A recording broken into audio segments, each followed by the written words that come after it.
तो इस प्रकार श्री राधे। और इसी बीच 501 पड़ मुद्राएं हमारे भैया अमन जैन देलवारा वालों की तरफ से भगवान के चरणों में अर्जित हुए। बहुत बहुत धन्यवाद है।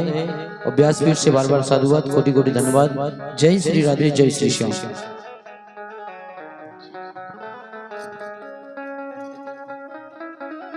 और इसी बीच 501 पड़ मुद्राएं हमारे परम सम्मान्य दाऊ साहब श्री महाराज कुमार कप्तान सिंह बुंदेला जी, कप्तान सिंह बुंदेला जुदेव जेरवारा, उनकी तरफ से भगवान के चरणों में आए हैं। बहुत बहुत धन्यवाद है। और 51 पट मुद्राएं हमारे संजीव सेन देलवारा बालू की तरफ से आए हैं। भगवान से कामना है कि खूब रात दिन छुरा चलते ही रहे। एक बार जोरदार तालियां बजाते सभी दानदाताओं के लिए। जय श्री राधे, जय श्री श्याम। बोली वृंदावन बिहारी लाल की, राधा माधव सरकार की। बड़े भाव से काकी भगवान जब इंद्रप्रस्थ नगरी का भ्रमण करने निकले तो रास्ते में प्रभु ने देखा कि कन्या घोर तपस्या कर रही है। तो भगवान ने कहा अर्जुन से, अर्जुन जरा जाकर के देखना ये इतनी घोर तपस्या क्यों कर रही है। तो अर्जुन गए और जाकर के देखा, पूछा देवी ये क्या बात है, आप क्यों इतनी घोर तपस्या कर रही हैं। तब कहा कि मैं भगवान विष्णु को अपना पति मान चुकी हूँ और मैं उन्हीं के साथ विवाह करना चाहती हूँ, इसलिए मैंने ये तपस्या की। भगवान ने कहा, अर्जुन ने भगवान से कहा प्रभु आपकी खूब चांदी चटक रही, 3 विवाह पहले ही हुए हैं, अब चौथे विवाह की भी तैयारियां आरंभ हो गई। ये कौन थी? सविता की पुत्री थी जिसका नाम है कालिंदी। तो भगवान ने चौथा विवाह कालिंदी के साथ में किया। यहाँ उज्जैन अवंतिका के राजा हैं बिंद और अनुबिंद, जिनकी एक बहन है मित्रविंदा। और जब मित्रविंदा ने भगवान से अपने भाइयों से कहा कि हमें आपके साथ विवाह करना है और हमारा विवाह द्वारकानाथ के साथ कर दीजिए, तब दोनों भाइयों ने मना कर दिया। और जब मना कर दिया और यहाँ स्वयंवर रखा गया मित्रविंदा का, तो यहाँ प्रभु मित्रविंदा को स्वयंवर से बलपूर्वक हरण करके ले गए थे। और इस प्रकार प्रभु ने मित्रविंदा के साथ में विवाह किया। अच्छा यजमान जी, ये भगवान का कौन सा विवाह है? पांचवा। अच्छा यजमान जी, आजकल आप बहुत ध्यान से कथा सुन रहे हैं, एक बार हमारे यजमान जी के लिए जोरदार तालियां बजा दीजिए। श्री राधे। और 51 पट मुद्राएं हमारे प्रमोद कुशवाहा जी की तरफ से भगवान के चरणों में लेते हुए बहुत बहुत धन्यवाद है। व्यासपीठ से बार बार साधुवाद, कोटि कोटि धन्यवाद। जय श्री राधे, जय श्री श्याम। तो ये भगवान का 5वां विवाह है। पहला विवाह भगवान ने किसके साथ किया? पहला विवाह रुक्मिणी जी के साथ में, दूसरा विवाह जामवंती के साथ में, तीसरा विवाह सत्यभामा के साथ में, चौथा विवाह कालिंदी के साथ में, 5वां विवाह मित्रविंदा के साथ में। अब यहाँ महाराज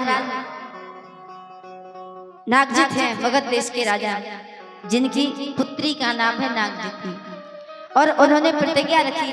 श्री राधे।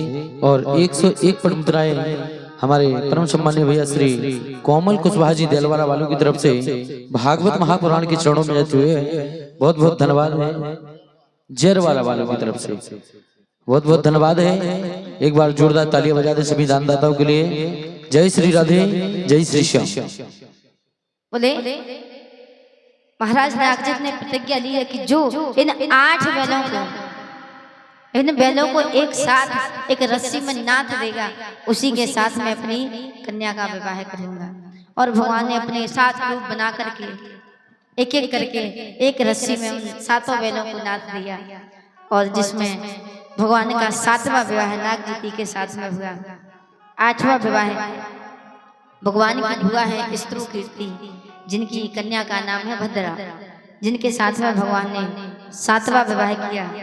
8वां विवाह प्रभु ने लक्ष्मणा के साथ में किया। ऐसे प्रभु के अलग अलग प्रकार की अलग अलग विधियों के द्वारा भगवान के 8 विवाह हुए हैं। श्री राधे। और 501 पट मुद्राएं जो आदि आदि कर करके आई हैं, 250 और 250 यानी 251 251। हमारे भैया परम सम्मानित शहरिया समाज से है पवन सहरिया और आकाश सहरिया, दोनों दोस्त नराले और ग्राम जयरवाड़ा के रहने वाले। एक बार जोरदार तालियां बजाते हैं। व्यासपीठ से बार बार साधुवाद है, कोटि कोटि धन्यवाद। जय श्री राधे, जय श्री श्याम। श्री राम बोली वृंदावन बिहारी लाल की जय हो। भगवान ने 8 विवाह अलग अलग प्रकार की विधियों के द्वारा किए। और कहा बाकी भगवान के विवाह कैसे हुए, तो यहाँ प्रयाग ज्योतिषपुर के राजा हैं जिनका नाम है नरकासुर। इसका नाम क्या है? नरकासुर। भैया पृथ्वी के भूमि के पुत्र हैं, इसलिए इनका नाम पड़ा भौमासुर।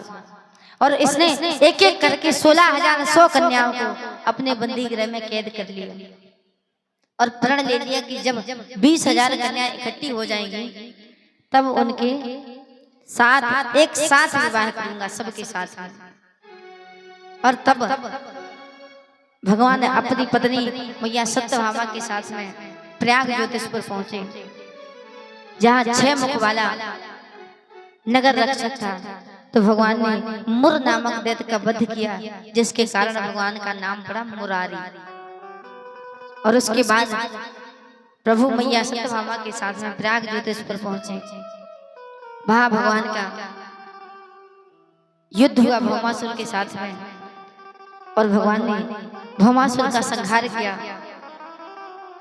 उसके बाद जब उन 16,100 कन्याओं से प्रभु ने कहा कि अब आप अपने अपने घर वापस जा सकती हैं, आप अपने अपने घर वापस लौट जाइए, तब उन कन्याओं ने कहा कि प्रभु आपको लगता है इस अपमान के साथ हमें समाज में कोई स्वीकार करेगा क्या? प्रभु अब तक तो हमारे माता पिता भी हमें भूल चुके होंगे, इससे अच्छा तो है कि हम अपने प्राण त्याग देते हैं, कौन हमें स्वीकार करेगा? तब भगवान ने कहा कि जिसको कोई स्वीकार नहीं करता, और हमें भी जब सबसे परेशान हो जाते हैं तब हम अंत में किसके पास जाते हैं? प्रभु की शरण में। जब तक जीवन में सुख होगा, खूब जेब गर्म होगी, तब तक भगवान के मंदिर जाएंगे ही नहीं। और जैसे थोड़ी सी परेशानी आई फिर भगवान को याद करेंगे। अब प्रभु आप हमारी सहायता कीजिए, आप हमें इस संकट से बाहर निकालिए। लेकिन वास्तविकता ये है, अगर जीवन में सुख में भगवान का स्मरण कर लिया हो तो जीवन में दुख नहीं आएगा। अगर सुख में भगवान का स्मरण करेंगे, सुख में भगवान को याद करेंगे, प्रभु के मंदिर जाएंगे, तो जीवन में दुख आएगा ही नहीं। आएगा भी तो किसकी तरह आएगा? छोटा सा सुख स्वरूप बना करके निकल जाएगा। जैसे बोले जीवन में मान लीजिएगा 2-3 हजार व्यक्तियों का खाना बन गया भोजन। अब अगर सब्जी में अगर नमक ज्यादा हो जाए, अब पूरी इतनी कितनी सब्जी दोबारा थोड़ी बनाओगे, क्या काम करोगे? उसमें थोड़ा सा नींबू निचोड़ देंगे तो नमक की मात्रा थोड़ी सी कम हो जाएगी। हो जाएगी कि नहीं हो जाएगी? अगर मान लो मिर्ची ज्यादा हो गई तो उसमें घी डाल देंगे तो मिर्ची की मात्रा थोड़ी सी कम हो जाएगी। ऐसे ही हमारा जीवन है, इसमें दुख आएंगे जरूर, क्योंकि संसार का नाम ही है दुखालय। परेशानियां आएंगी, लेकिन अगर भक्ति के माध्यम से जीवन का यापन करोगे तो छोटे से रूप में आकर के वो सब चली जाएंगी। और वास्तविकता में अगर जीवन में सुखी रहना है तो क्या बन करके रहना पड़ेगा? कोई तन दुखी, कोई मन दुखी, कोई धन में न रहे तो उदास, और थोड़े थोड़े सब दुखी, पर सुखी राम को दास।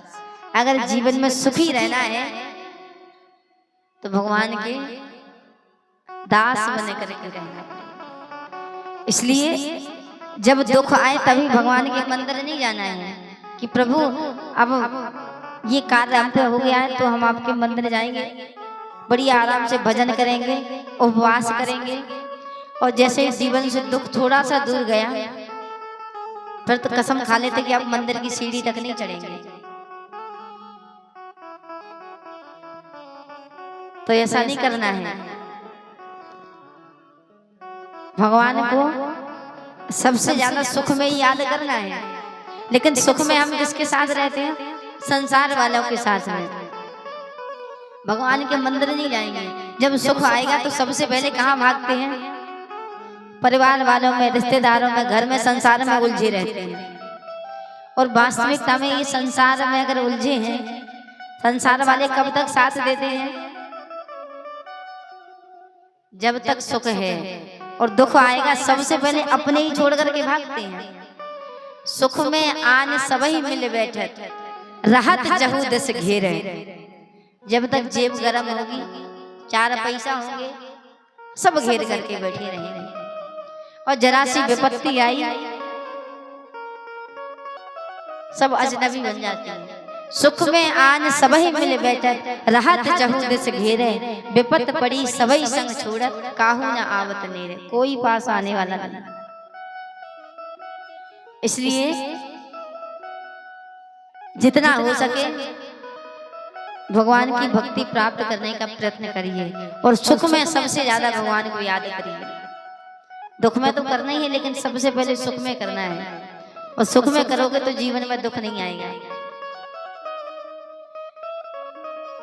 लेकिन अभी तो खूब सिर हिला रहे हैं, बिल्कुल सुख में याद करेंगे। अभी कल जरा सी हमें पीठ फेरने दो, सब भूल जाओगे। और फिर अगर 2-4 साल बाद आकर के कोई आप लोगों से पूछेगा, अगर फिर कभी कथा में बैठे कि ये कब हुआ, तो सब भूल जाओगे। पर ऐसे ही सिर हिलाओगे जैसे पहले दिन हिला रहे थे।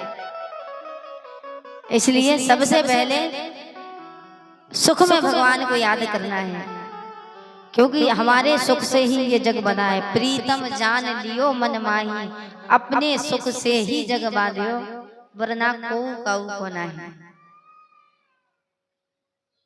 इस जीवन में परिवार वाले, रिश्तेदार, रिश्ते नाते सब किसकी तरह हैं? मान लीजिए हम लोग ट्रेन में बैठे ललितपुर से, अच्छा कुछ दिन बाद हम लोगों को महाराष्ट्र जाना है कथा में, 15 तारीख से। 13 को बैठ जाएंगे, 15 तारीख से कथा है। अच्छा, जब हम ट्रेन में बैठते हैं हम लोगों को कितने लोग मिलते हैं? कम से कम एक डिब्बे में 100-200 आदमी तो बैठते ही होंगे। अच्छा, जब इतने लोग एक साथ बैठते हैं, सफर कट जाए तो खूब आनंद भी लेते हैं। यहाँ से जाएंगे बढ़िया ढोलक झांझ मजीरा बजाते हुए। क्यों कपिल भैया? क्योंकि सफर कट जाए। और जैसे ही सबका अपना अपना स्टेशन आता है तो यहाँ से जाते हुए कोई कहीं उतर जाएगा, कोई कहीं उतर जाएगा, और फिर हम लोग जाके उतरेंगे सीधे नागपुर। अब क्योंकि जिसका स्टेशन आ गया वो तो उतरेगा ही।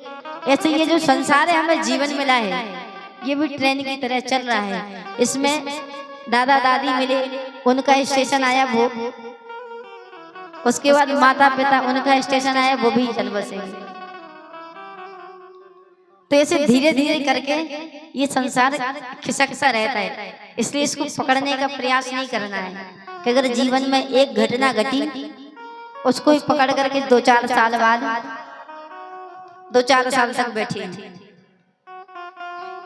श्री राधे। और इसी बीच 501 पड़ मुद्राएं हमारे परम सम्मानीय दाऊ साहब श्री गोविंद सिंह बुंदेला जी जेरवाला वालों की तरफ से भगवान के चरणों में आए हैं। बहुत बहुत धन्यवाद है। हमारे दाऊ साहब के लिए जोरदार तालियां बजा दें सभी लोग। व्यासपीठ से बार बार साधुवाद, कोटि कोटि धन्यवाद। जय श्री राधे, जय श्री श्याम। बोली वृंदावन बिहारी लाल की, राधा माधव सरकार की। श्री राधे। अच्छा, जब जयकारा गोविंद लगाते सिंह हैं- परमार, गोविंद सिंह परमार जुदेव। जय श्री राधे, जय श्री श्याम। अच्छा, जब आप लोग जयकारा लगाते हो, 7 दिन हो गया आप लोगों को समझाते समझाते, आप लोग ऊपर हाथ करके जयकारा क्यों नहीं लगाते? भूल जाते हो बार बार।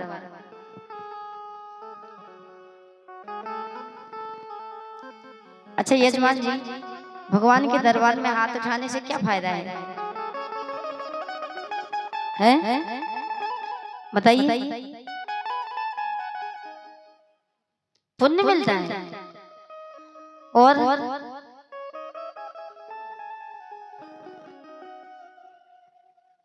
यजमान जी बताइए, भगवान के दरबार में हाथ उठाने से कौन सा फायदा है?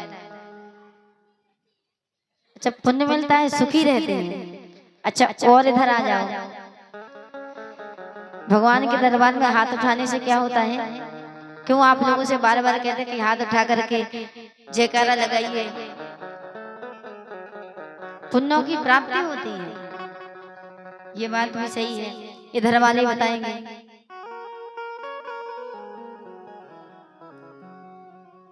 अच्छा, अब और इधर वाले बताएंगे। हैं? अच्छा, किसी के सामने झुकना नहीं पड़ेगा। अच्छा, और इधर वाले बताएंगे। अब आप लोग बताइए।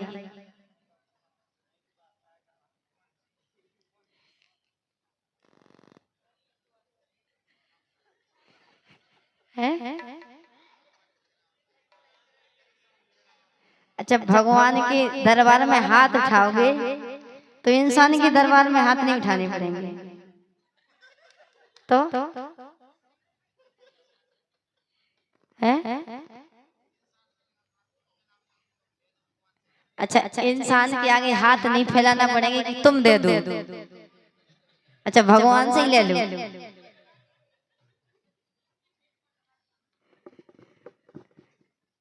एक बार हमारे प्रदीप भैया के लिए जोरदार तालियां बजा दीजिए।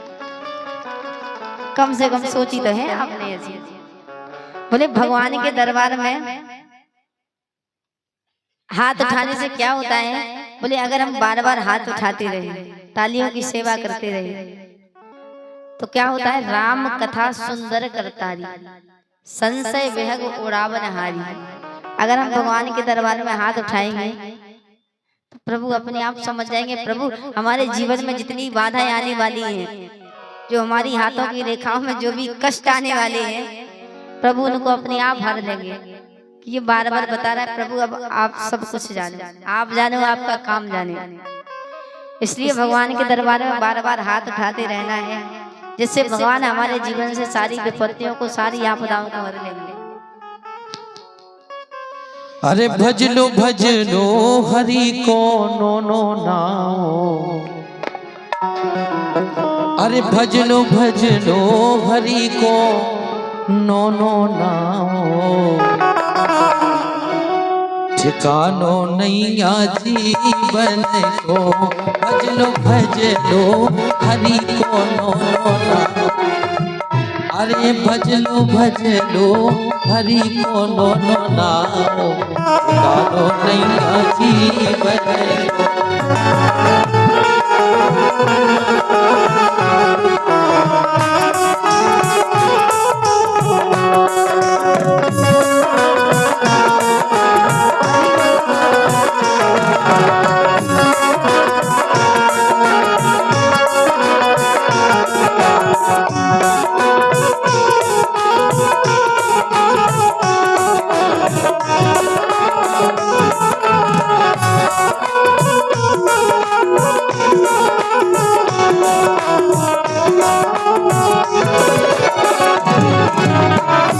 भजलो भजलो हरि को नो नाओ। देखो आप, अरे मानस तन के पिंजरा में बैठी चतुर चिरैया,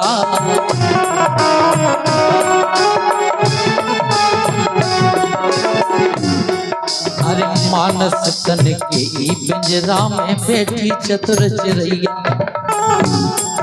अरे जितना उड़ जाने फिर ईको को नैया पकड़ैया।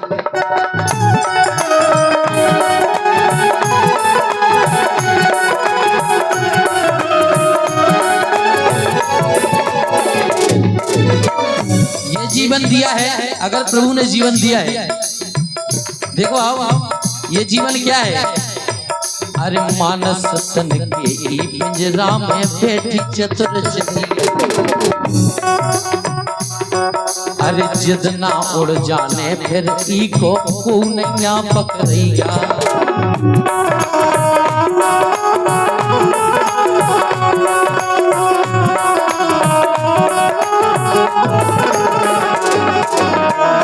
जितना जो शरीर छोड़ के जाने बाद ना जो अंदर आत्मा बात कर रही है उसको पकड़ नहीं पाता है कोई। क्यों? फिर ई काया को बचे ना कोनो भावो। फिर ई काया को बचे ना कोनो भावो। कालो नैया जीवन ओ बजलो बजलो हरि को नो नाओ। कालो नैया जीवन को।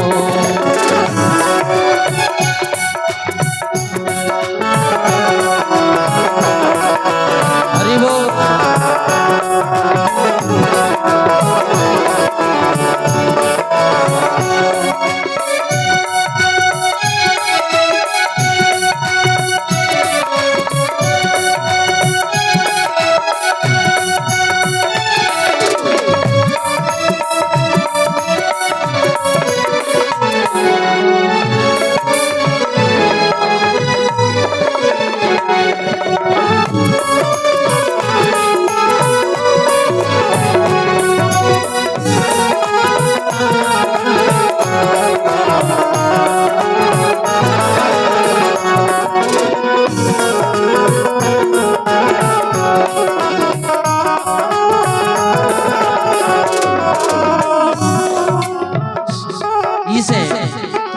अरे नाते रिश्तेदार कुटुंबी निज बेटा और नाती।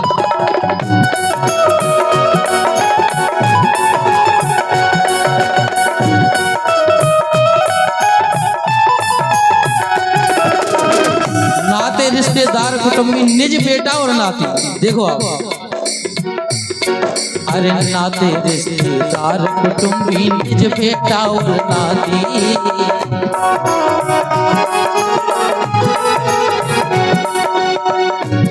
लेकिन अरे अंत समय नो संग देते हैं इसे केवल कितना तक के राज्य।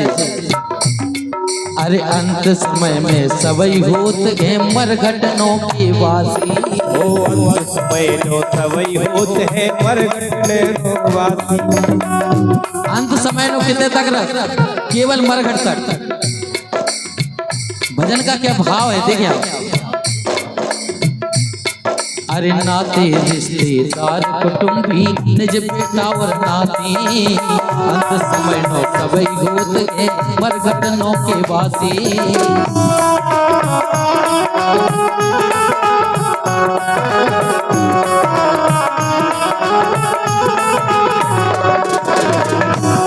इस जीवन में अगर ये जीवन मिला है अरे जे सोकर हो सो सही रहना हो।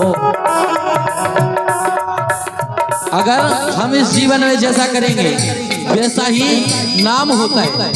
इसीलिए अरे जे सोकर हो सो सही रहना हो। कालो नैया जीवन को बजलो बजलो हरि को नो नाओ।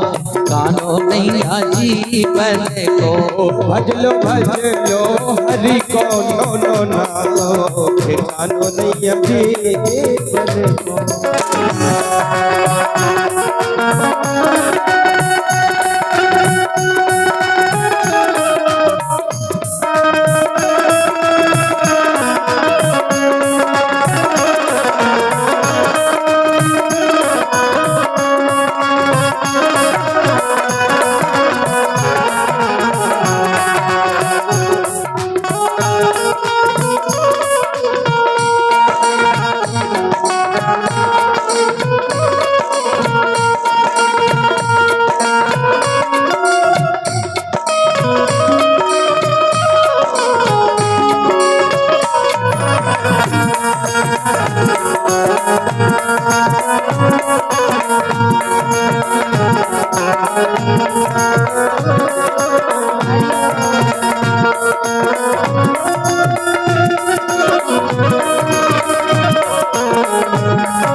इसे अंतिम बात।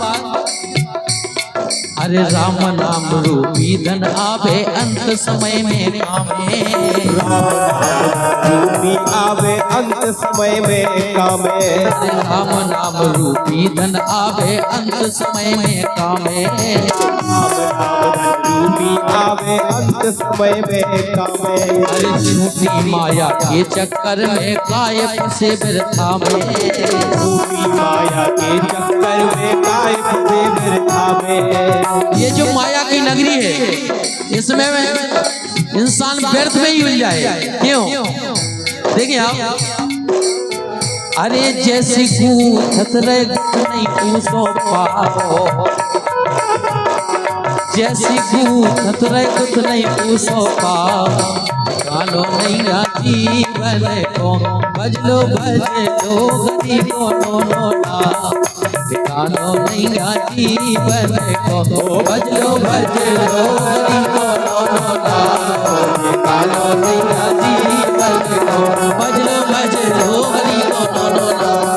कालो नहीं जीवन को भजलो भजलो गरीबो नो ना। कालो नहीं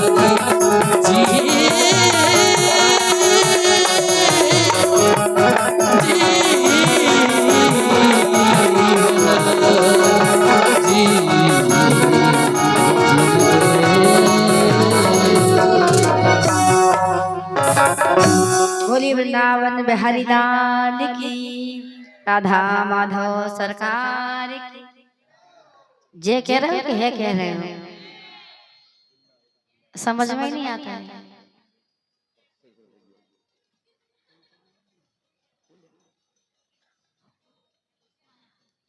बोले इस प्रकार जब प्रभु ने भौमासुर का उद्धार किया और जब उन्हें कन्याओं ने कहा कि प्रभु इससे अच्छा तो हम अपने प्राण त्याग देते, देह त्याग देते, क्योंकि अब हमें स्वीकार करने वाला कोई नहीं है। तब भगवान ने उन 16,100 कन्याओं के साथ में एक साथ एक ही दिन में एक ही मुहूर्त में सभी के साथ भगवान ने विवाह किया है। और इस प्रकार हमारे प्रभु के 16,108 विवाह हुए हैं और प्रत्येक पटरानी से 10-10 बेटे और एक-एक कन्या का जन्म हुआ है। अब जोड़िए भगवान का कितना बड़ा परिवार हुआ है। इनके साथ साथ भगवान ने विवाह किया और भगवान ने द्वारिका में विराजमान हैं। श्री राधे। और इसी बीच 501 पट मुद्राएं हमारे परम सम्मानित दाऊ साहब श्री कप्तान सिंह जुदे बुंदेला जरवाला बालू की तरफ से भगवान के चरणों में 501 पट मुद्राएं अर्जित हुई हैं। बहुत बहुत धन्यवाद है। व्यासपीठ से बार बार साधुवाद। भगवान से खूब कामना है, खूब कुबेर के भंडार भरे रखे। जय श्री राधे, जय श्री श्री। और कहा कि भगवान द्वारिका में विराजमान है और सारी पटरानियां मैया रुक्मणी जी सब देखते हैं कि भगवान की दृष्टि है जो केवल ब्रज की ओर रहती है। तो एक दिन रुक्मणी ने पूछा, प्रभु क्या है ऐसा उस ब्रज में खास जो आपकी दृष्टि निरंतर ब्रज मंडल की ओर रहती है, ब्रज भूमि की ओर रहती है। और यहाँ भगवान द्वारिका में विराजमान है। द्वारिका में एक दूत भगवान ने ब्रज में भेजा है और भगवान जब अपनी राज्य सभा में विराजमान है तो भगवान द्वारिका में थोड़े उदास रहते हैं। तो सब आपस में बैठे बैठे बातें कर रहे थे। एक सखा भगवान का बोला, लगता है हमारे द्वारकाधीश को, हमारे कन्हैया को ब्रज की याद आ रही है, मानो जैसे किसी व्यक्ति की दुखती नब्ज पर हाथ रख दिया जाए। बोले हमारे कन्हैया को ब्रज की याद आ रही। दूसरा बोला नहीं नहीं, ऐसा लगता है जैसे हमारे कन्हैया को माखन की याद आ रही है। बोले माखन की याद आ रही है। जब तक तीसरा बोला माखन की नहीं, मैया यशोदा की याद आ रही है, मैया यशोदा की याद आ रही है कन्हैया। फिर तो कन्हैया पूरा राजमहल छोड़ करके कन्हैया छज्जे पर पहुंच गए।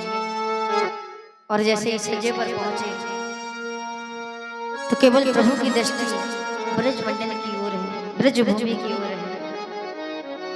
मैया देवकी ने उद्धव से कहा, उद्धव जाकर के देखना, जरा कृष्ण से जाकर के पूछो तो क्या कोई कष्ट कृष्ण को इस ब्रज में है, यहाँ द्वारिका में कोई कष्ट है।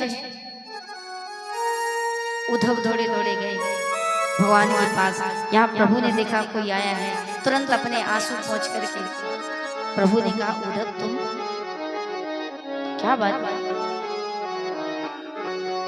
उद्धव ने कहा, कृष्ण तुम उस ब्रज को भूल क्यों नहीं जाते? क्या है ऐसा उस ब्रज में जिसको तुम भूल नहीं पा रहे हैं? कृष्ण ने उद्धव से कहा, उद्धव इस ब्रज को मैं भूलना तो चाहता हूँ, लेकिन जितना भूलने का प्रयास करता हूँ ये ब्रज मुझे उतना ही याद आता है। उद्धव मोह ब्रज बिसरत नाही, जितना भूलने का प्रयत्न करता हूँ उतना ये ब्रज मुझे याद आता है। उद्धव तुम मेरा एक काम करेगा? बोले हाँ हाँ प्रभु क्यों नहीं, बताइए क्या काम है? बोले उद्धव एक काम कर, ब्रज चला जा। उद्धव ने कृष्ण से कहा, कृष्ण प्रभु क्या उस ब्रज की अनपढ़ गवार गोपियां मेरी बात समझ पाएंगी, मेरी भाषा समझ पाएंगी? क्योंकि जो उद्धव है ये बृहस्पति के शिष्य हैं, बुद्धिमान हैं, बुद्धिजीवी हैं, और कहा ब्रज की अनपढ़ गवार गोपियां कहा मेरी बात समझेगी, लेकिन प्रभु की आज्ञा है। तो उद्धव ब्रज जाने के लिए तैयार हो गए। यहाँ जब उद्धव ब्रज के लिए तैयार हुए हैं, श्याम सुंदर ने अपना पीताम्बर दिया, उद्धव को सौंप दिया, अपनी गले से पुष्पों की माला उतारी, उद्धव को पहना दी। उद्धव जब श्री राधा रानी से मिलोगे तो उन्हें ये बेहोश पड़ी होगी यमुना के घाट पर, और जैसे ही इन पुष्पों की सुगंध उस तक पहुंचेगी तो भागी चली जाएगी। अपना पूरा स्वरूप उतार करके भगवान ने उद्धव को प्रदान कर दिया। उद्धव अब तुम ब्रज जा सकते हो। और भगवान उद्धव प्रभु का स्वरूप लेकर के मोर पंख, वही पीताम्बर, वही स्वरूप बेड़ू भगवान की जिसको लेकर के प्रभु इतराते हैं, वो बेड़ू लेकर के जब उद्धव ब्रज की ओर प्रस्थान कर रहे हैं, ब्रज भूमि की ओर प्रस्थान कर रहे हैं, और ऐसी ब्रज भूमि जहाँ का कण कण भगवान के नाममय है। और इसी बीच 101 पट मुद्राएं हमारे भैया महेश रजक, 101 रुपया महेश रजक जेरवाला वालों की तरफ से आए, बहुत बहुत धन्यवाद है। व्यासपीठ से बार बार साधुवाद। जय श्री राधे, जय श्री श्याम। हो जाओ जाओ वृंदावन ऐ उद्धव, गोपियों से जाकर तुम बहना जाओ जाओ वृंदावन ऐ उद्धव, गोपियों से जाकर तुम कहना जाओ जाओ वृंदावन ऐ उद्धव।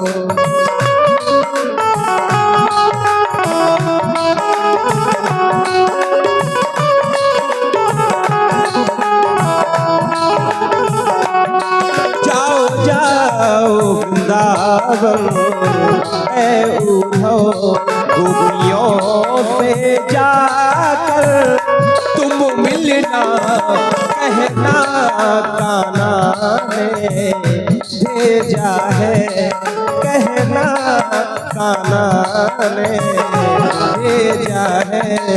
शुद्ध उनकी जरा ले कर आना, जाओ जाओ वृंदावन ऐ उद्धव।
समझाना कि अब ना मुझे याद करे, एक छलिया के लिए वक्त न बर्बाद करे।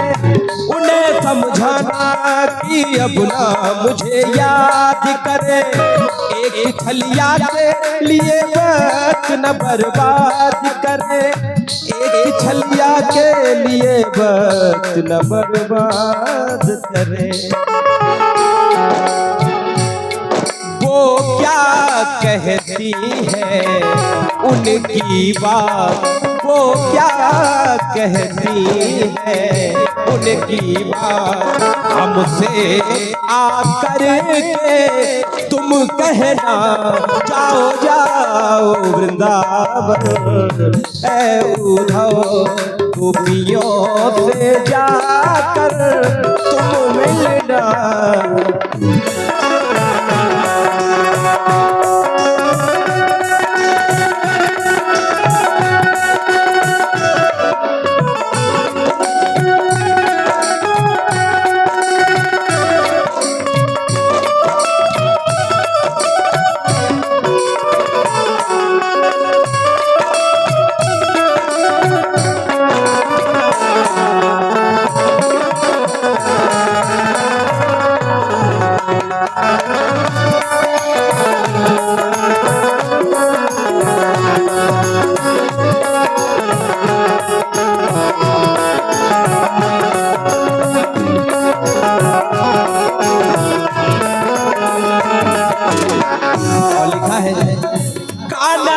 जाने कि प्यार क्या होता है,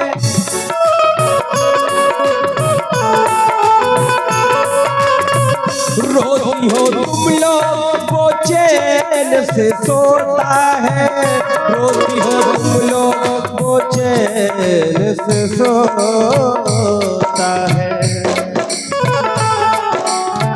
ओ कभी कभी आएगा मिलने तुमसे वो, कभी आएगा मिलने तुमसे वो, इस धोखे में तुम मत रहना, जाओ जाओ वृंदावन ऐ उद्धव, जाओ जाओ वृंदावन ऐ उद्धव।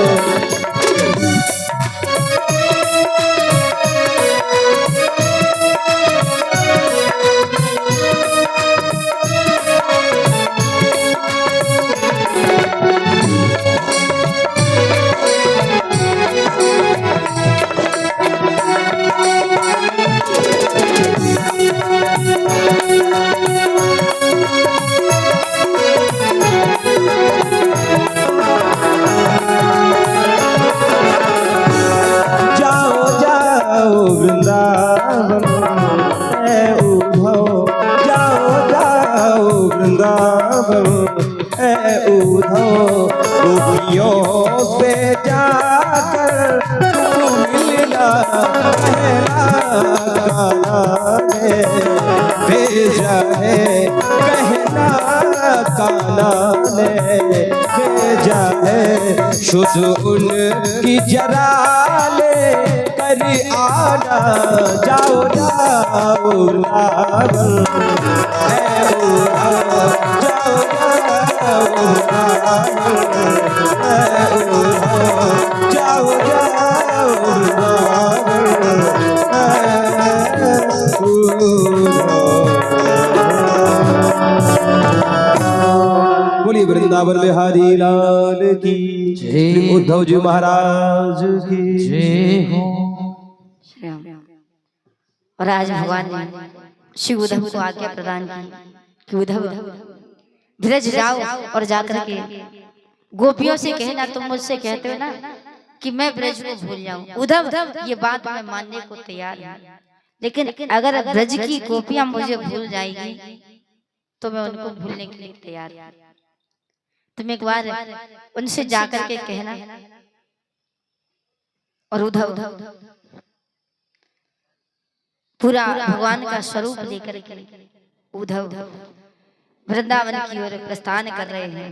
और ऐसा वृंदावन जिसका कण कण भगवान के नाममय है, चाहे वृक्ष हो, चाहे पशु पक्षी हो, चाहे जीव जंतु हो, सब भगवान के नाममय रहते हैं।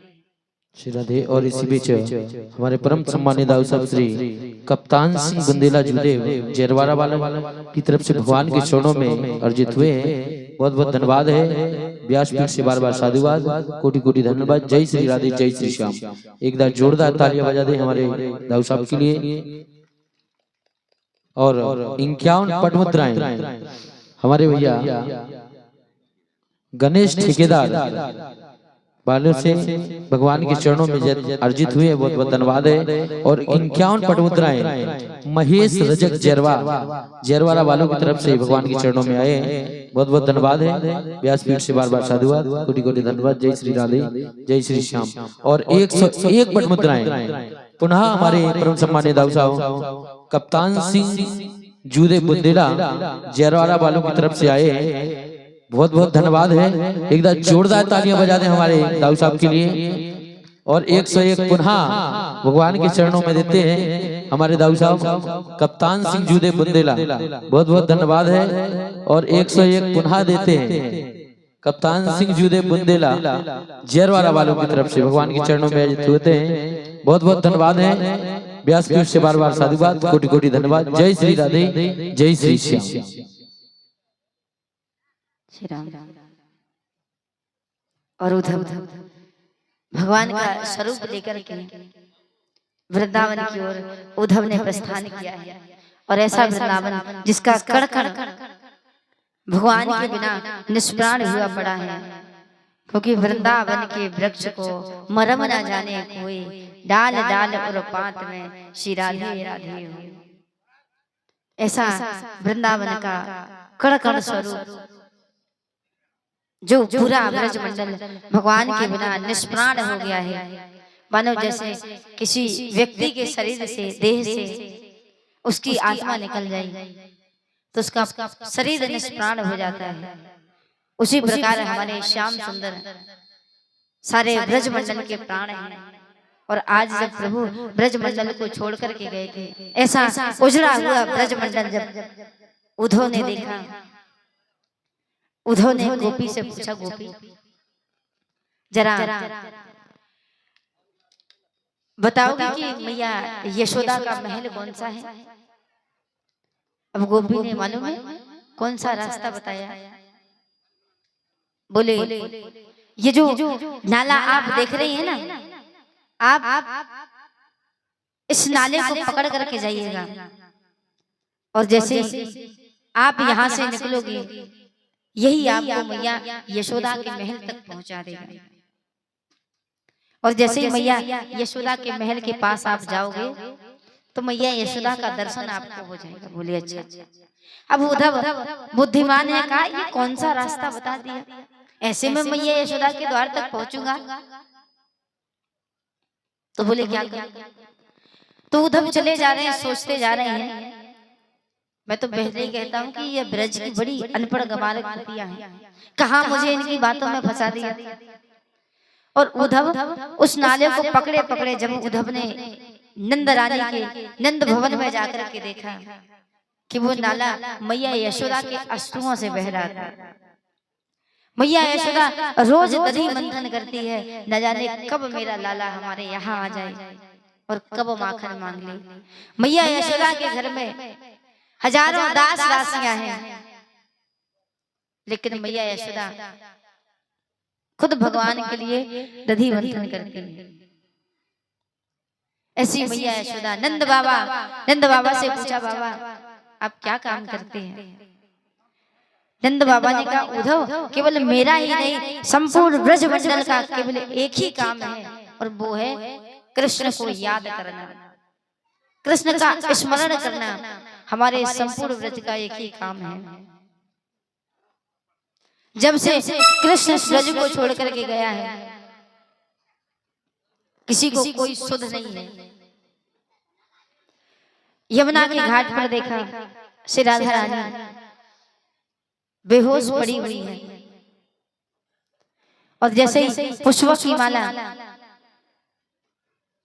भगवान के उद्धव जी के पास देखी, श्री राधा रानी उठ करके खड़ी हो गई। एक पल के लिए लगा है जैसे कृष्ण वापस लौट आया है।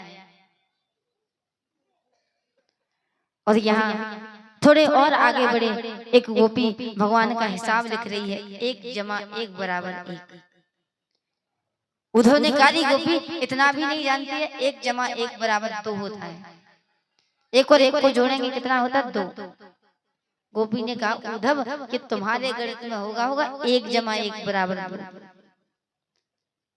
ये प्रेमी हृदय है, और इसमें 2 व्यक्ति नहीं होते हैं, 1 जमा 1 बराबर 1 ही होता है। क्योंकि कहते प्रेम गली अति साकरी, या में 2 ना समाए। इस संसार में प्रेम नहीं है, कहते भले ही है इस जीवन में प्यार हो सकता है, लेकिन प्रेम नहीं मिलेगा। प्रेम कहाँ होता है? जहाँ निस्वार्थ हो। प्रेम कैसा होता है? निस्वार्थ, जिसमें कोई स्वार्थ ना हो, वो होता है प्रेम। बाकी संसार में आपको कहीं प्रेम नहीं मिलेगा। और जिस दिन भगवान से प्रेम हो जाएगा, उस दिन ये संसार आपको फीका लगने लगेगा। फिर संसार को देखने की चाह नहीं कि हम इस संसार को देखें। और ऐसा ही प्रेम भगवान से प्राप्त करना है कि प्रभु आप अपना प्रेम रस हमारे ऊपर बरसाइए, आप अपने प्रेम की कृपा, प्रेम की करुणा आप हमारे ऊपर बरसाइए। ऐसा विनय भगवान से करना है, क्योंकि इस जीवन में आपको सब कुछ प्राप्त हो जाएगा, लेकिन छोड़ करके भी सबको यही जाना है। अगर भगवान की भक्ति, प्रभु का प्रेम अगर आपको मिल गया, तो आप दुनिया की सबसे धनी, सबसे धनवान व्यक्ति। और यही इतनी कृपा प्राप्त करने का प्रयास सभी को अपने जीवन में करना है। और जिस दिन आपको प्रभु से प्रेम हो गया, समझ लो फिर इस जीवन में सब कुछ फीके हैं। और वही प्रेम रस प्राप्त करने का प्रयास करना है, श्याम सुंदर की कृपा प्राप्त करनी है, भगवत प्राप्ति करना है। कहा कि उद्धव ये तुम्हारे गणित में होता होगा, हमारे गणित में नहीं होता है। यहाँ कहा कि गोपियों से उद्धव ने कि तुम कृष्ण को भूल क्यों नहीं जाते, इतना निष्ठुर तुम्हारा मोहन है। तो गोपियों ने कहा, अरे उद्धव हम तो पहले ही जानते हैं, ये तो पहले से ही निष्ठुर है। देखो त्रेता युग में जब राम अवतार लिया था, तो बेचारे रावण की मामा मारीच ने इसका क्या बिगाड़ा था? इसने बिना फल के उसको बाण मारा था।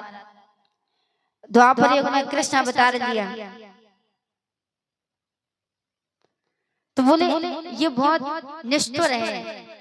उद्धव ने कहा, इनको तो शास्त्रों का भी ज्ञान है, लगता है कोई साधारण नहीं है।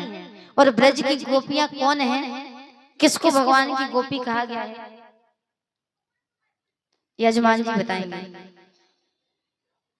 भगवान की गोपियां कौन है? राधा रानी। यजमान जी बताएंगे।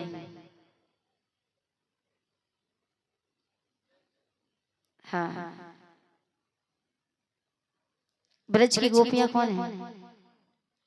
देखो, अगर दांत निकालोगे जीवन भर निकालते रहोगे, इसमें हमारे बाप का कुछ नहीं जा रहा है। आज 7वां दिवस है, कल अपने घर पहुंच जाएंगे।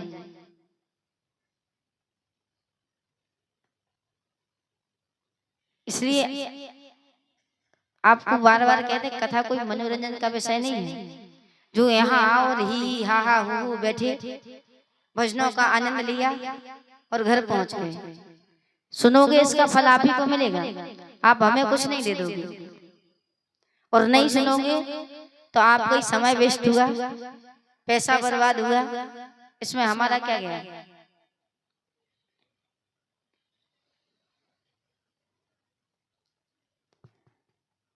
इसलिए इसमें जीवन नहीं बिताना है। जो उम्र, जो समय बीत गया है वो तो बीत गया है। अगर जीवन में एक बार गलती हो गई वो तो गुजर गई, उसको कहते हैं, उसको गलती नहीं कहते। अगर जो अभी आप सुन करके अगर अपने जीवन में दोहराओगे वो गलती है, उसका पाप इसको आपको ज्यादा लगेगा। इसलिए सुन करके वही की वही बात आपको नहीं दोहराना है, ये प्रयास जीवन में करना है। आपको रोज नित्य प्रतिदिन करते हैं कि यहाँ से आपको एक नियम लेकर के जाना है। अच्छा, 7 दिन में आपने अपने जीवन में कौन सा ऐसा प्रण किया है कि इस कथा को सुन करके हम हमारे जीवन में ये बदलाव लाएंगे? बताइए। आपने 7 दिन कथा सुनी, उपवास किया, एक टाइम रोटी खाई कि नहीं खाई? हाँ या ना? भूखे रहे, 3 घंटे कथा में बैठे, जरकन नहीं पहनी, ठंड सही, 3 घंटे यहाँ बैठे। इससे अच्छा तो हीटर लगा के कमरे में सोते। 3 घंटे वेस्ट किए कि नहीं किए? 7 दिन कथा सुनी, पैसा खर्च किया, इतना सब करने के बाद आप आज 7 दिन बाद यहाँ से क्या लेकर के जाएंगे? क्या बदलाव अपने जीवन में लेकर के जाएंगे? वो एक बात आप हमें बताइए।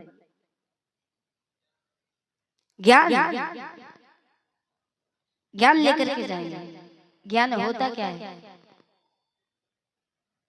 किसे ज्ञान कहते हैं? ज्ञान में भी आप क्या अपने साथ लेकर के जाएंगे? कोई ऐसी बात जिसको सुनकर के आपने कोई प्रण लिया हो कि आज के बाद जीवन में कान पकड़ लिए ये काम नहीं करेंगे, यही ज्ञान है। कौन सा बदलाव? ज्ञान तो आप सुन रहे हैं, अच्छी बात है, लेकिन यहाँ से परिवर्तन लेकर के क्या जाएंगे?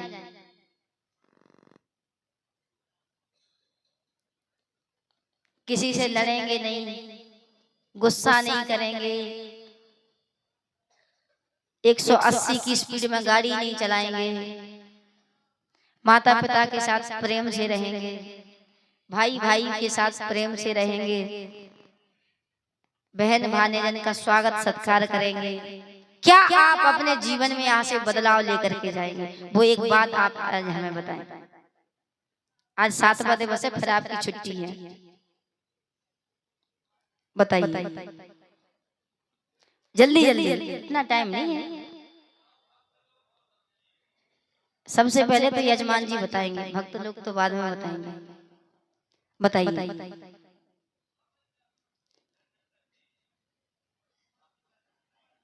हमने बताइए पूरी बात अपनाओगे। पहली बात, आज से आप क्या परिवर्तन लेकर के जाएंगे? कभी भाई भाई से बैर नहीं रखेंगे। पहली बात,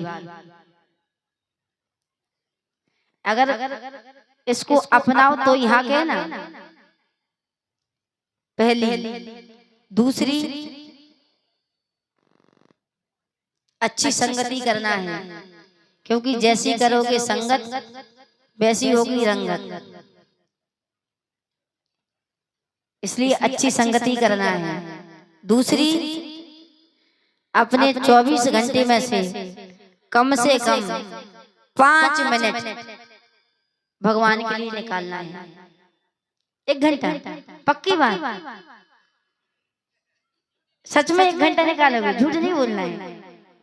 अच्छा, इनके पास में कौन कौन रहता है, जरा एक आध दो हाथ उठा ले। जिस दिन अगर ये 1 घंटा समय नहीं निकाले, बस हमें फोन कर देना। 1 घंटा ही, चलो हमने अपनी तरफ से आधा घंटे की छूट और दे दी, मान लो आधा घंटा, ठीक है। अच्छा, 1.5 घंटा, अब लग रहा है कथा का प्रभाव कुछ ज्यादा ही पड़ गया है। अच्छा, यजमान जी ने 7 दिन कथा सुन के एक बदलाव अपने जीवन में लाए हैं कि अपने 24 घंटे में से कम 1 घंटा, अरे मान लो आधा घंटा, ये अपने जीवन में से नित्य प्रतिदिन 1.5 घंटा भगवान के लिए निकालेंगे। एक बार हमारे यजमान जी के लिए जोरदार तालियां हो जाती। 1.5 घंटे का समय ये भगवान के लिए निकालेंगे। यजमान जी, अगर जिस दिन ज्यादा गड़बड़ हुई बस कॉल कर देना एक बार, ठीक है। अगर ये जिस दिन 1.5 घंटे का समय नहीं निकाले। अच्छा यजमान जी, एक बात हो गई। अच्छा, दूसरी संगति कैसी करनी है? अच्छी संगत किसको कहते हैं? जो पूजा पाठ करता है। अच्छा, आज से आप किसके साथ में बैठेंगे? गुरुजी के साथ में। अच्छा, आपके गुरुजी कौन है? अच्छा, देलवारा वाले महाराज जी आपके गुरु हैं? अच्छा, पक्का गुरुजी के साथ में बैठोगे? अच्छा, और तो नहीं बैठोगे? सोच लो। अच्छा, कलारी माता उधर तो नहीं जाओगे? मदरा, शराब और शुद्ध बुंदेली में दारू। गुरुजी की संगत करोगे? भैया देलवारा वाले दीपक महाराज सुन लो,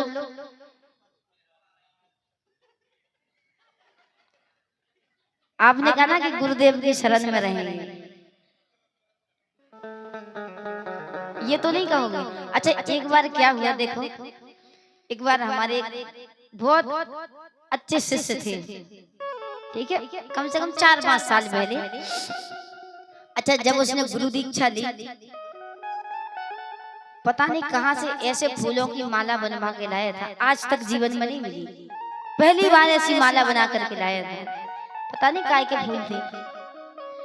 और मालूम है, खूब गुरु दीक्षा में खूब स्वागत किया, खूब अच्छी माला पहनाई।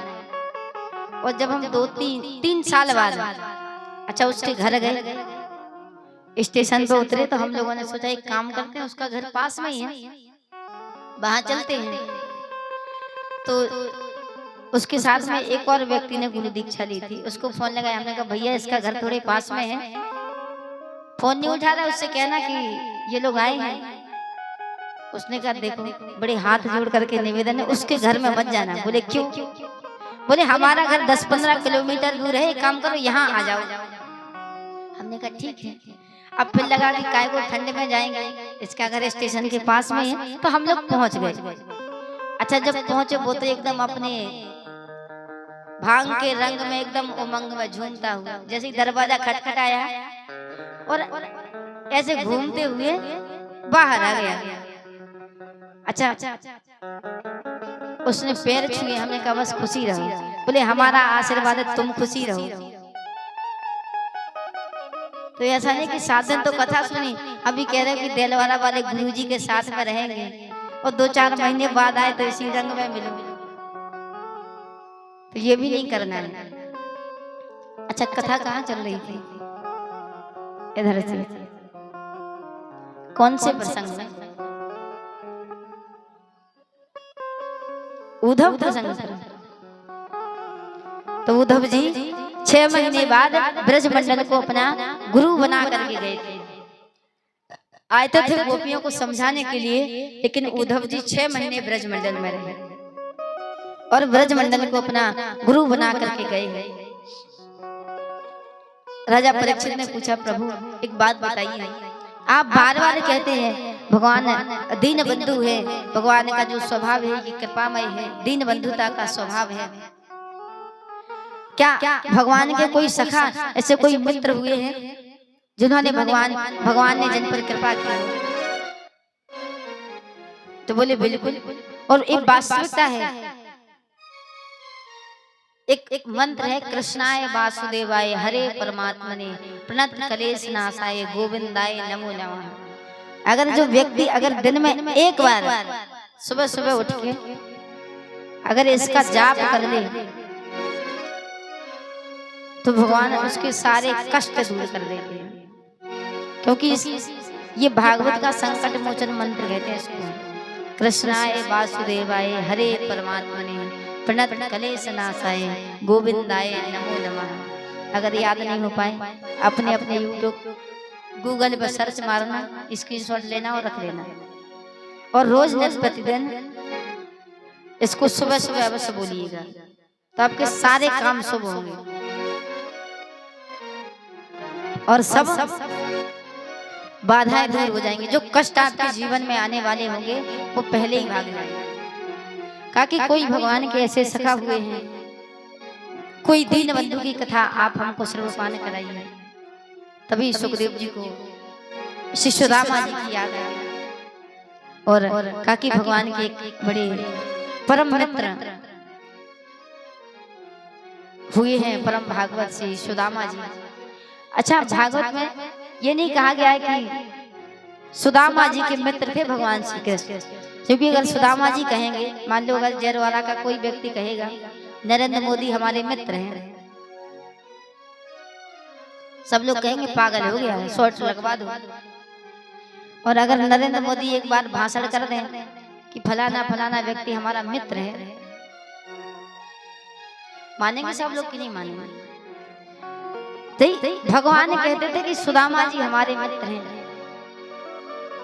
भगवान श्री कृष्ण के मित्र कौन थे? श्री सुदामा जी। कृष्णा आसीद सखा कश्चित ब्राह्मणो ब्रह्म वित्तमः ब्रह्मरेतु इंद्रियार्थेषु प्रशांतात्मा जितेंद्रिय। भगवान के मित्र थे। कृष्णा आसीद सखा कश्चित ब्राह्मणो ब्रह्म वित्तमः, लेकिन ब्रह्म इंद्रियार्थेषु प्रशांतात्मा जितेंद्रिय, जो हर हाल में प्रसन्न रहते थे, चाहे जीवन में सुख हो चाहे जीवन में दुख हो, हर हाल में प्रसन्न रहते थे। अगर भोजन मिल जाए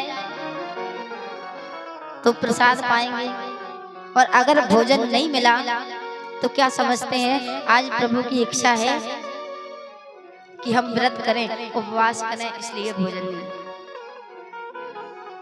और अगर ये जीवन में अपना लिया कि जो भी हो रहा है अच्छा हो रहा है बुरा हो रहा है, इसमें सब भगवान की रजा है, और जिसमें प्रभु की मर्जी हो उसमें हम प्रसन्न हैं, तो फिर जीवन में कभी आपको ना तो सम्मान की भावना लगेगी ना। अरे जी की जैसी अरे लिखी कर्म में, अरे जी की जैसी लिखी कर्म में, अरे भोगो सब नर नारी कर्मों की लिखी दर्द ना टारी, कर्मों की लिखी दर्द ना टारी।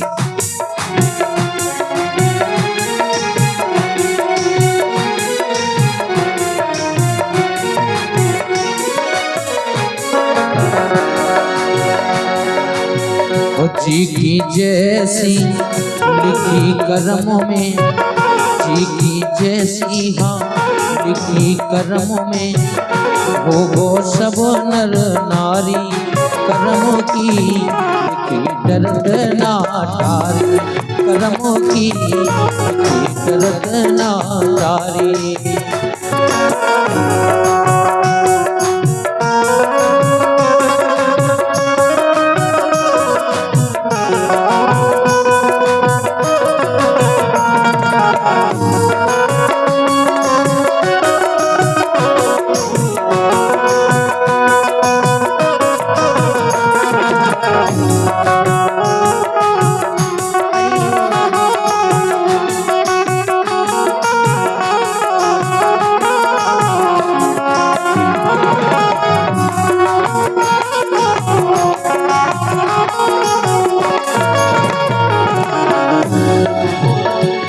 ओ करम लिखी थी,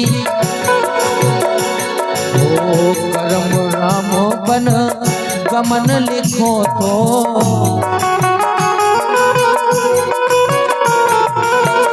करम राम बन गमन लिखो तो,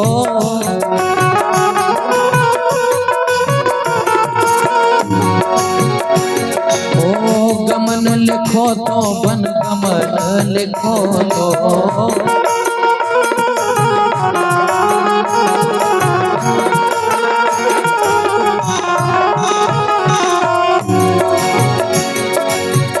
अरे भोजन के दुलारी,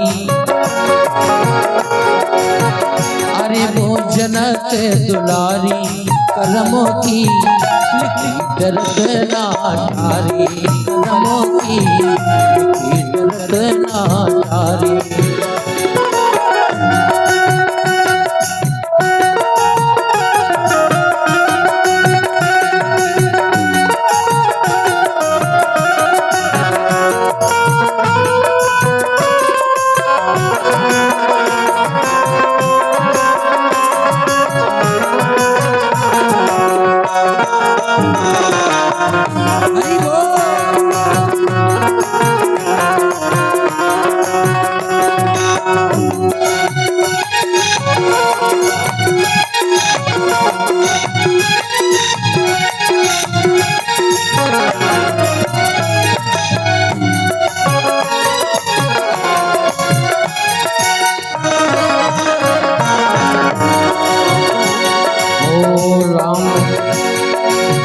करम लिखो तो भैया लखन के,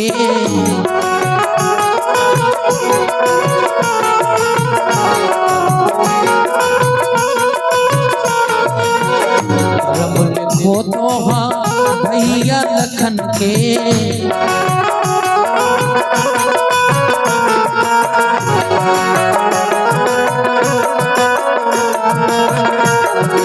और 101 पट मुद्राएं हमारे चंद्रपाल राजपूत जी भगवान के चरणों में आयोजित करते हैं। बहुत बहुत धन्यवाद है। ओ करम लिखो तो भैया लखन के, भैया लखन के, हाँ भैया लखन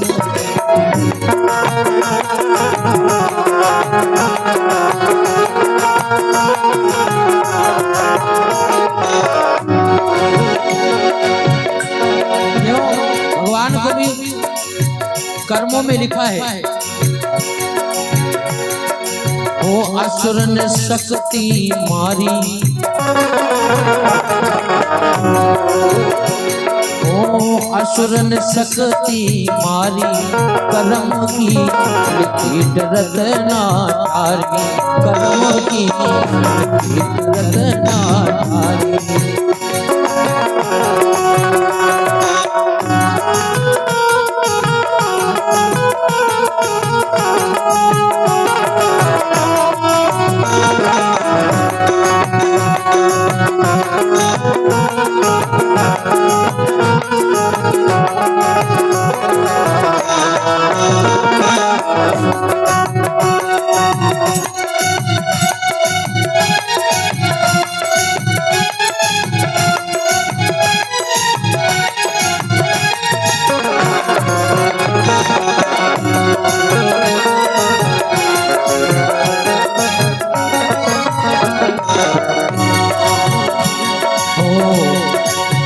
कर्म लिखे तो बन सीता के,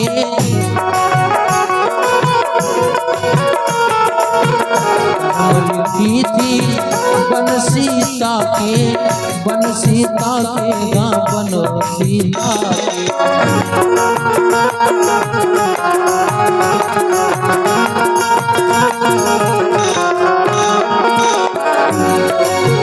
दर दर भटकी बिचारी,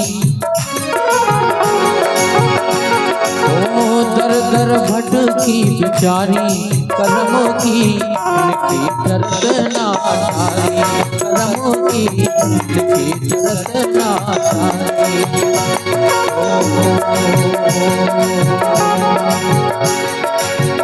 बन सीता बन गमन लिखो तो गमन लिखो तो पन गमन लिखो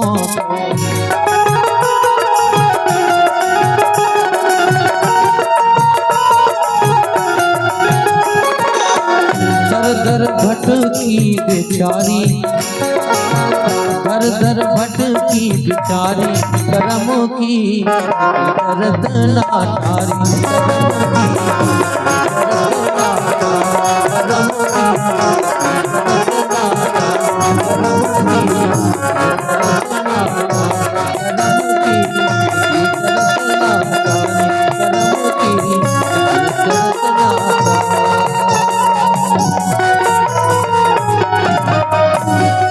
बोली वृंदावन में हरिलाल की जय हो।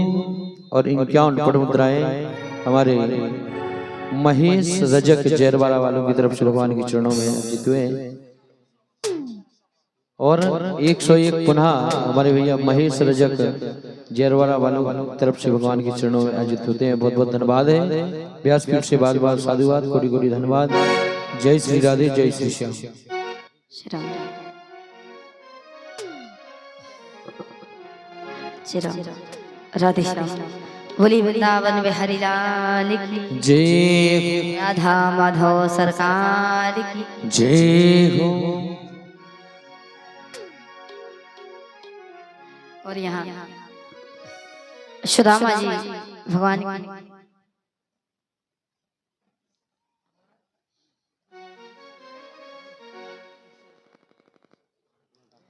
भगवान के बड़े परम मित्र थे, सखा थे। और कहते कि सुदामा जी, यहाँ भागवत जी में सुदामा जी को दरिद्र नहीं कहा गया है। किसको कहा गया है? सुशीला को। सुदामा जी की पत्नी का नाम था सुशीला। यथा नाम तथा गुण। तो पहले नाम का भी बहुत प्रभाव था। जिसके जैसे गुण उसी के नाम पर, उसी के आधार पर नाम रखे जाते हैं। दरिद्र किसको कहा गया है? सुशीला को। क्योंकि सुशीला ने प्रतिदिन यही सोचती थी, बालक बालिकाओं का क्या होगा, इनको आज भोजन नहीं मिला, इसलिए सुशीला जी को दरिद्र कहा गया है। लेकिन सुदामा जी कैसे थे? इनको गरीब नहीं कहा गया है। कहा गया प्रशांत आत्मा जितेंद्रिय, जो हर हाल में प्रसन्न रहते हैं और जिनके हृदय में भगवान की भक्ति लीन रहती है, ऐसे सुदामा। और सुदामा जी के गरीबी जीवन में गरीबी दरिद्रता कैसे आई थी? क्योंकि इन्होंने एक बूढ़ी माँ के श्रापित चने खाए थे। जब सर्वस्व भगवान श्री राधा गोविंद कृष्ण और सुदामा जी दोनों बाल्यावस्था में सांदीपनी आश्रम में शिक्षा दीक्षा ग्रहण करते थे। वो सांदीपनी आश्रम आजकल वर्तमान में उज्जैन में है। शिक्षा दीक्षा ग्रहण करते थे।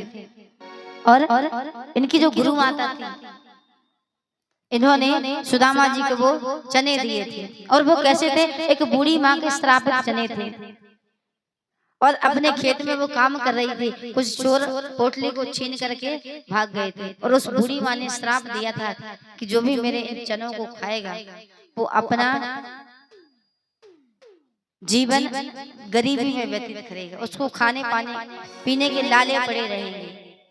और वही चने गुरु माता ने किसको दिए? सुदामा जी को। लेकिन सुदामा जी जानते थे कि अगर मैया ने कहा कि आधे आधे बांट करके खा लेना, और अगर आधे आधे चने खाए तो 20 वर्ष मुझे गरीबी में बिताना पड़ेंगे और 20 वर्ष हमारे कन्हैया को, क्योंकि 40 चने थे और श्रापित थे।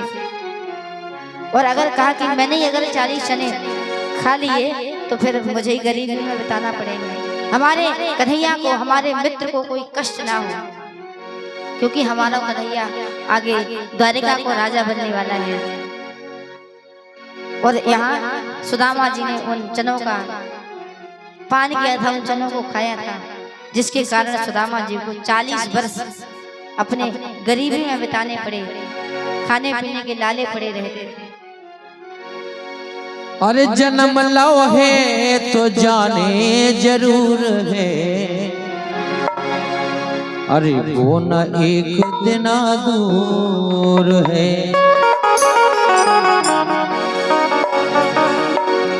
अरे जन्म लो है तो जाने जरूर है, अरे वो न एक दिन दूर है। जन्म लो है तो जाने जरूर है, वो न एक दिन दूर है।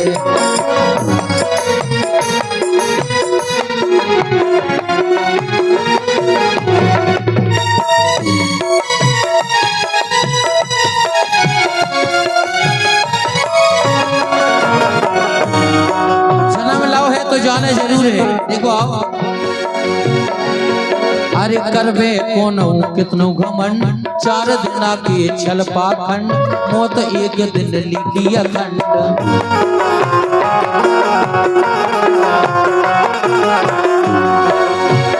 केवल 4 दिना है, ये जीवन है। करबे कोनो कितनो घमंड, 4 दिना के छल पाखंड, अरे मौत एक दिन लिखी अखंड।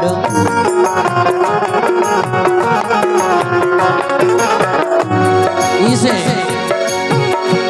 मिले माटी में, हाँ मिले माटी में, मनुष्य देह दूर गए। जो शरीर माटी में मिल जाने, लेकिन फिर भी आदमी घमंड करता है। इतना घमंड करत जा समझत के हम से बाहर कोई दुनिया में कोनो भाऊ नहीं।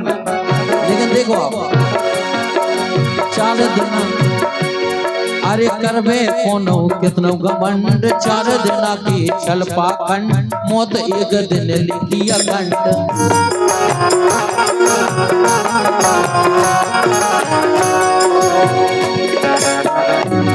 मौत तो एक दिन अखंड लिखी ही है। जब जात सुस्य लगत लुगर घुलत। देखो मिले माटी में, हाँ मिले माटी में, मनुष्य देह दूर है, वो न एक दिन दूर है। जन्म लो है तो जाने जरूर है, वो न एक दिन दूर है।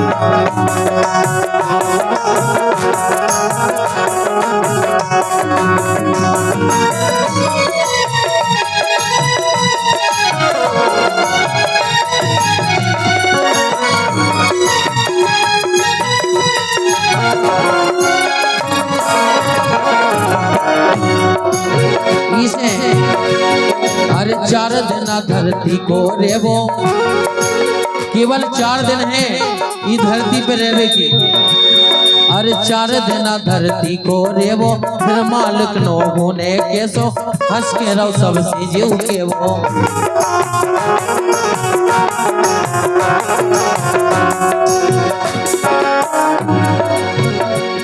अरे 4 दिन धरती को रेवो, फिर मालिक नो होने के सो, हंस के रहो सबसे जीव के वो।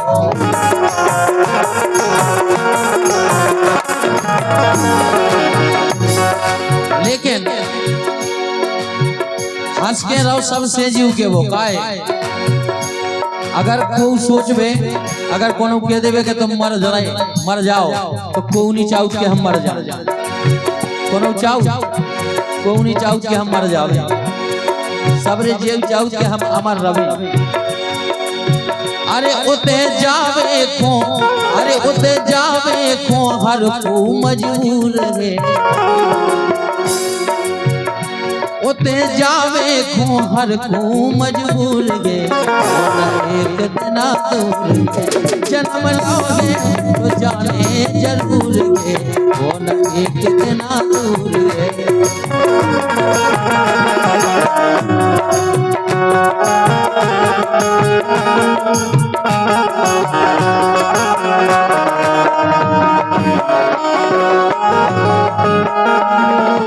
Thank you.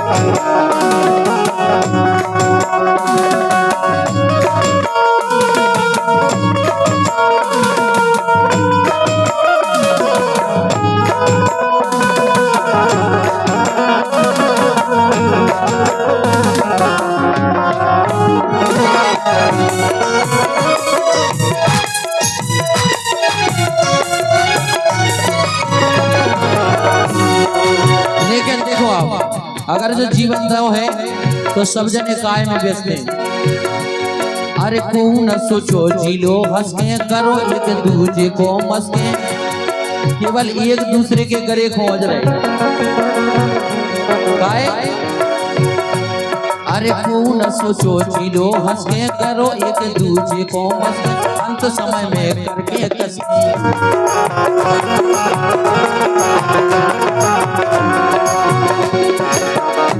एक दूसरे के चिल्लाने टांग खींच रहे, एक दूसरे की टांग खींच ही रहे। पता चल रहा हो कि अगर एक ने मकान बना ला तो दूसरे जल जल के मरे जा इसे। अरे को न सोचो जी लो हंस के करो एक दूजे को मस के, अंत समय में करके कस।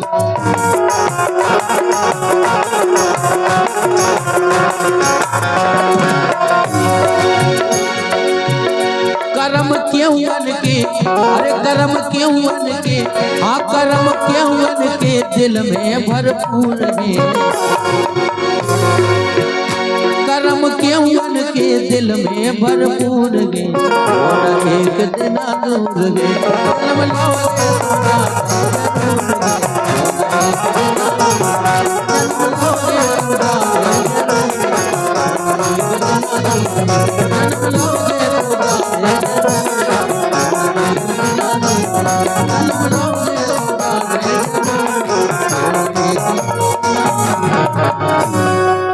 बोलिए वृंदावन बिहारी लाल की जय, राधा माधव सरकार की जय।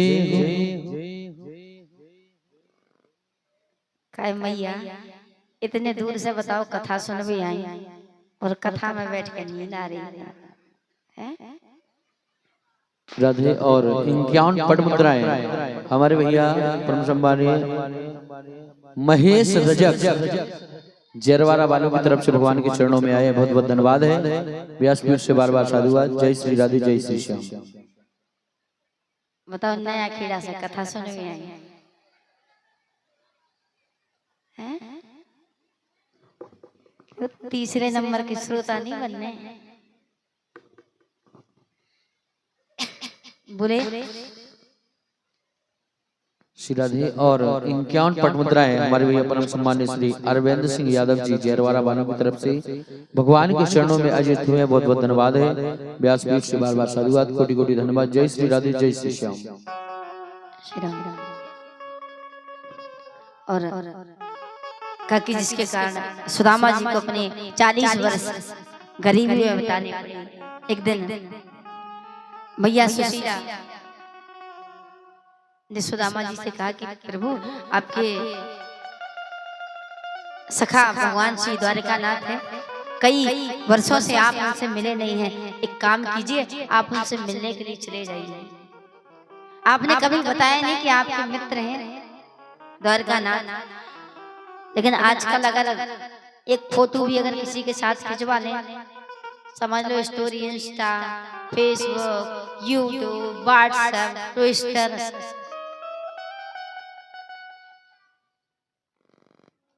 और यहाँ द्वारिका के राजा थे भगवान श्री कृष्ण, लेकिन अपनी पत्नी को तक नहीं बताया था सुदामा जी ने कि हमारे मित्र हैं। कुछ महात्माओं के द्वारा मैया सुशीला को पता चला था, तो कहा कि प्रभु आप उनसे मिलने के लिए चले जाइए। अब सुदामा जी ने कहा कि अगर तुम कहो कि मैं कुछ मांगने के लिए चला जाऊं तो जाने वाला नहीं। अब सुदामा जी ने कहा कि अगर मित्र से मिलने के लिए जाऊंगा तो कोई उपहार चाहिए, कोई भेंट चाहिए। कहते 4 जगहों पर कभी खाली हाथ नहीं जाना चाहिए। भगवान के दरबार में जाओ, सत्संग में जाओ, मित्र के यहाँ जाओ, अपने पिता के यहाँ जाओ, सगे संबंधियों के यहाँ जाओ, कुछ ना कुछ भेंट स्वरूप अवश्य ले जाना चाहिए। और कहा कि मित्र से मिलने के लिए जा रहा हूँ तो कोई उपहार में कोई भेंट भी चाहिए। और वास्तविकता में मित्र किसको बनाना चाहिए? कहते हैं इन चारों की परीक्षा कब ली जाती है? विपत्ति में। धीरज, धीरज, धर्म, मित्र और नारी। कितना धैर्य है, कितना संयम है, धर्म के प्रति कितनी आस्था है, इन चारों की परीक्षा कब ली जाती है? विपत्ति में। धीरज, धर्म, मित्र और नारी, आपद काल परखिए जारी। इन चारों की परीक्षा ली जाती है विपत्ति में। और मित्र वही है, इतने नहीं कि 100-200 मित्र बना लिए, लेकिन जैसे ही थोड़ा सा संकट आए तो फोन तक नहीं उठाए, ब्लैक लिस्ट में और डाल देंगे। जीवन में 100 मित्र बनाने की आवश्यकता नहीं है।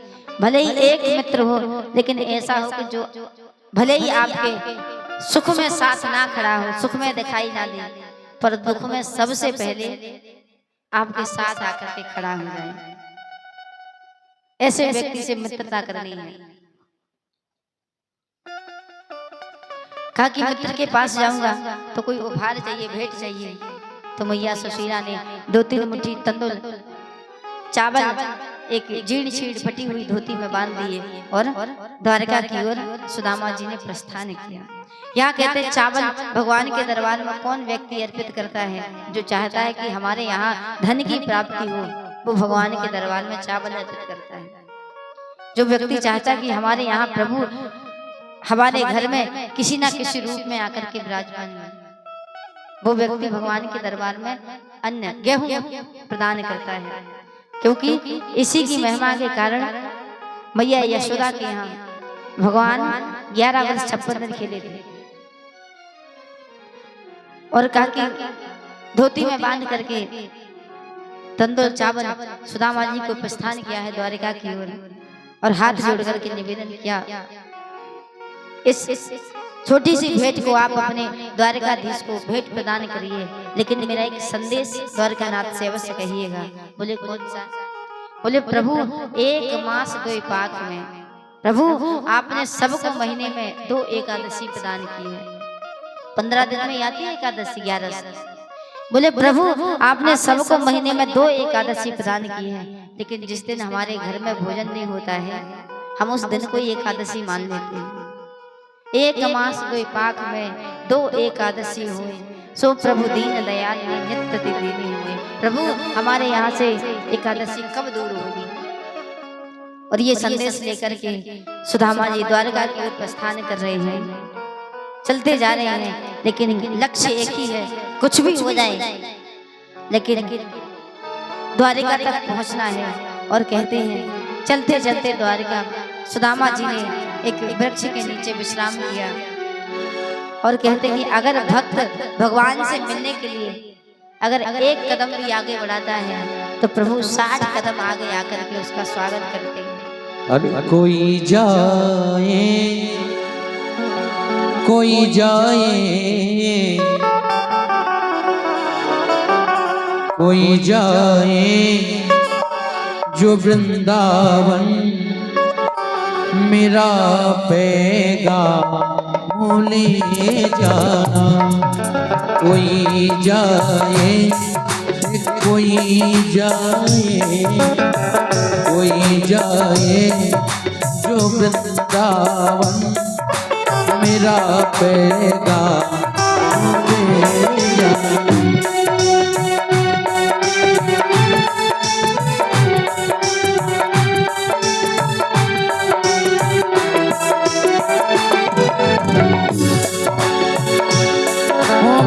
खुद तो जा नहीं सकता मेरा परिणाम ले जाना।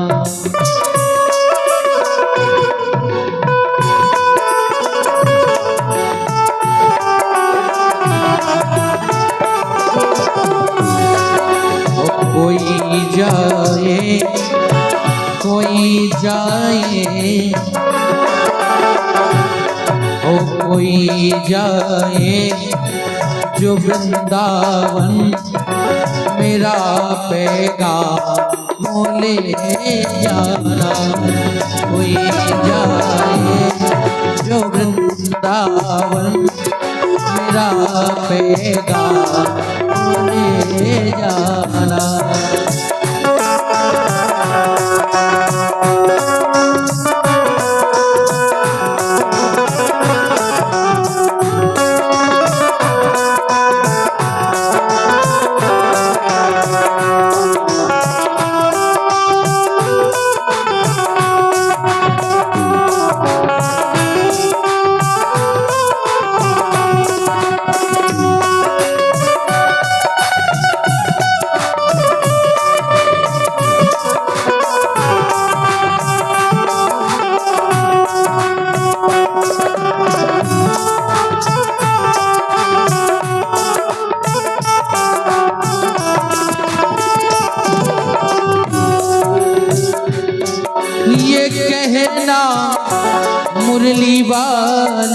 से मुझे तुम कब बुलाओगे। ये कहना मुरली वाले से मुझे तुम कब बुलाओगे है श्याम। ओ पड़े जो जाल माया के उन्हें तुम कब छुड़ाओगे।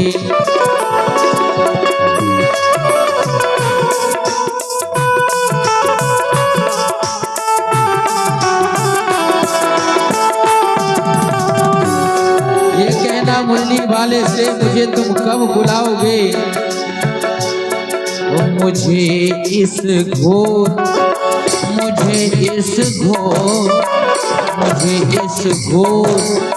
दलदल से मेरे भगवान ले जाना।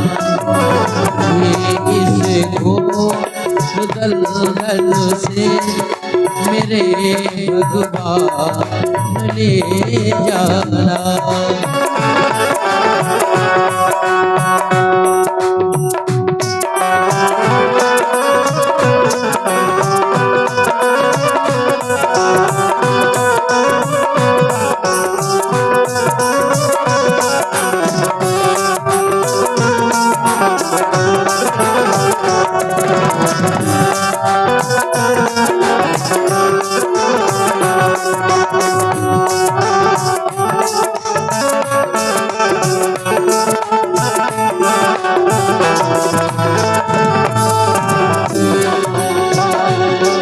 जब उनके सामने जाओ तो उनको देखते रहना।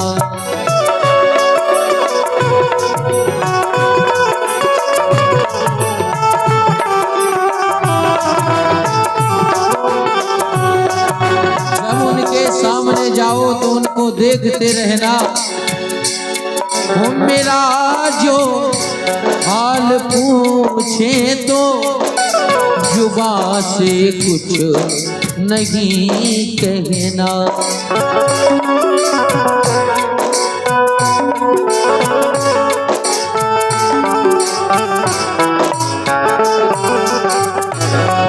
मेरा जो हाल पूछे तो जुबां से कुछ नहीं कहना है श्याम। बहा देना बहा देना बहा देना कुछ एक आंसू। बहा देना कुछ एक आंसू मेरी पहचान ले जाना। ले जाए जो वृंदावन मेरा पैगाम ले जाना।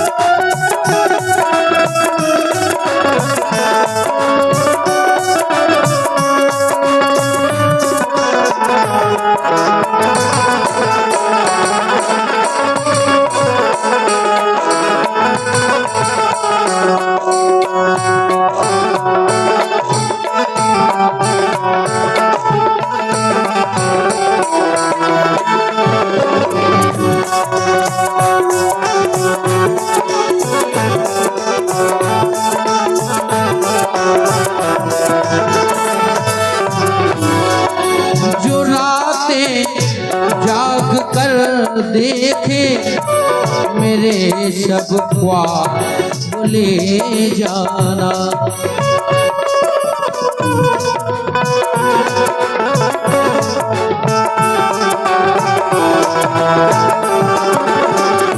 हे प्रभु जो रात जाग कर देखे मेरे सब ख्वाब ले जाना। ओ मेरे आंसू तड़पो मेरी मेरे सब ख्वाब ले जाना।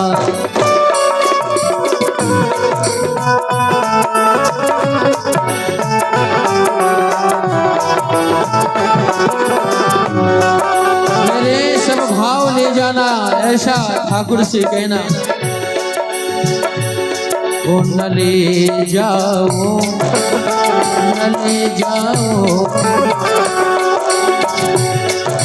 अगर प्रभु के चरणों में जाओ, मैं भटकूं दर बदर प्यारे, जो तेरे मन में आया कर।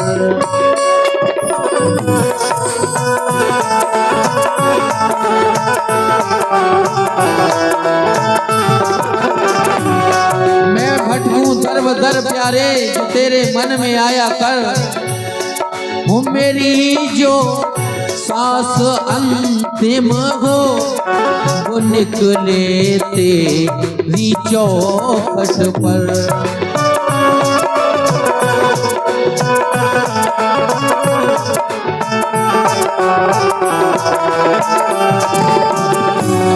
ओ हरिदासी हूँ मैं तेरा, शिवादासी मैं हूँ तेरा। मुझे जिमुदा बोले जाना, कोई जाए जो वृंदावन मिलावेगा बोले जाना। कोई जाए जो वृंदावन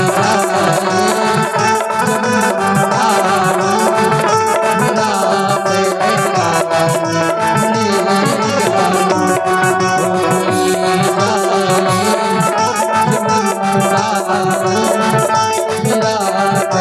जाना।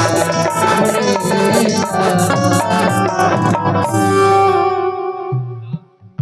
बोली वृंदावन बिहारी लाल की, राधा माधव सरकार की। सुदामा जी जैसे एक वृक्ष के नीचे विश्राम करने लगी और भगवान ने योग माया से सुदामा जी को अंतपुरी तक पहुंचा दिया। सुदामा जी ने एक पथिक से कहा कि भैया हमको द्वारका जाना है, आप बताएंगे द्वारका का रास्ता। तो उसने कहा कि आप द्वारका में ही खड़े हैं,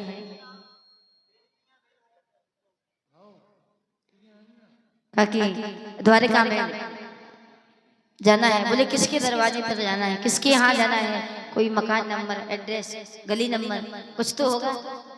बोले बस इतना पता है कि हमारा मित्र या द्वारिका को राजा है और वासे ही हमको मिलना है। हमारे मित्र हैं और यहाँ के राजा हैं, जो देखे